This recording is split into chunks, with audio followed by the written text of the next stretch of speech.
બાપા લૌકિક રીતે મારું નામ દિલીપ વિઠ્ઠલભાઈ જોશી છે, અભિનય મારો વ્યવસાય છે, પણ બાપા જ્યારે જ્યારે આપના દર્શન કરું છું ને ત્યારે મને એવી પ્રતીતિ થાય છે કે ખરેખર અભિનય સમ્રાટ તો આપ છો બાપા.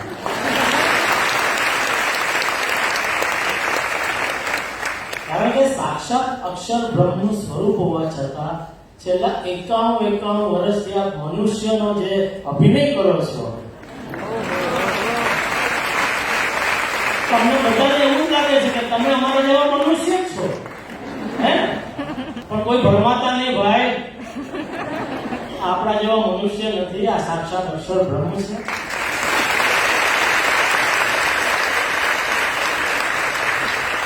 અને બાપા એવી જ રીતે અમને પણ એવું મનાઈ ગયું છે કે આ દેહ છે તે અમે જ છીએ, અમે આત્મા છીએ મનાતું જ નથી. એટલે બાપા એવી કૃપા કરજો કે અમને જે તમે સૂત્ર પણ આપ્યું છે કે અક્ષરમ અહમ બ્રહ્માસ્મિ, તો બાપા બસ એવા આશીર્વાદ આપો કે આ જન્મે અમે સૌ એકાંતિક ધર્મ સિદ્ધ કરી છેલ્લો જન્મ કરી અને અક્ષરધામમાં બેસી ગયા. સ્વપ્ન